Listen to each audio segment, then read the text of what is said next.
আসসালামু আলাইকুম। আজকে আপনাদের সামনে নতুন একটি ভিডিও নিয়ে হাজির হয়েছি। আজকে আলোচনা করব বৃত্তচাপ নিয়ে। প্রথমে আসি, বৃত্তচাপ কি? এটা একটা বৃত্ত, পুরোটা একটা বক্ররেখা। এই পুরো বৃত্তটাকে আমরা, এই বাহিরের অংশটাকে মূলত পরিধি বলে থাকি। আর এই পরিধির একটা অংশকে, সেটা যে কোনো অংশ হতে পারে, বড় অংশ হতে পারে, ছোট অংশ হতে পারে, এটাকে আমরা বৃত্তচাপ বলি। তাহলে এখানে আপাতত দুইটা বৃত্তচাপ আছে। যখন একটা বৃত্তে ব্যাস অঙ্কন করা হয়, একটা বৃত্ত যখন ব্যাস অঙ্কন করা হয় তখন বৃত্ত সমান দুই ভাগে বিভক্ত হয়ে যায়। যখন অর্ধেকের চেয়ে বেশি অংশ থাকবে তখন সেটাকে বলা হয় অধিচাপ। তাহলে এই চাপটা হলো অধিচাপ। তাহলে এটা অর্ধেকের চেয়ে কম, তার মানে এটার নাম হবে উপচাপ। একটু খেয়াল করেন, যখন বৃত্তটা ঠিক অর্ধেক হয়ে যাবে তখন এখানেও আবার দুইটা চাপ তৈরি হবে, আর দুইটা চাপই মূলত আমাদের অর্ধচাপ।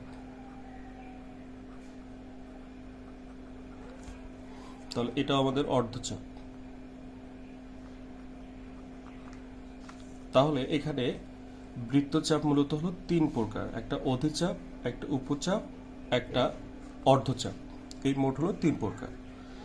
এখন কোন চাপে কি ধরনের কোণ উৎপন্ন হয় এটা নিয়ে একটু আপনাদের সঙ্গে আলোচনা করব।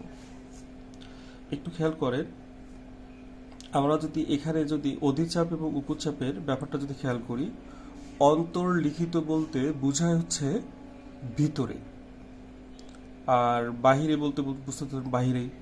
তাহলে যদি বলে যে অধিচাপের অন্তর্লিখিত, অধিচাপের অন্তর্লিখিত কোণটি কি, আবার উপচাপের বাহিরে উৎপন্ন কোণটি কি, তাহলে অধিচাপের যেটা ভিতরে, উপচাপের সেটা বাহিরে। তাহলে একটু খেয়াল করে দেখেন, উপচাপের এটা বাহিরে কোণ উৎপন্ন হয়েছে, এটা মেইনলি উপচাপ,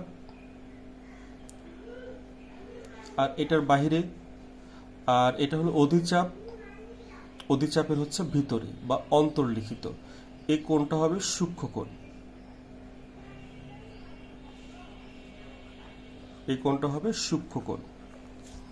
তাহলে আমরা বুঝলাম অধিচাপের অন্তর্লিখিত অথবা উপচাপের উপরে উৎপন্ন কোণ বা বাহিরে উৎপন্ন কোণটি সূক্ষ্ম কোণ।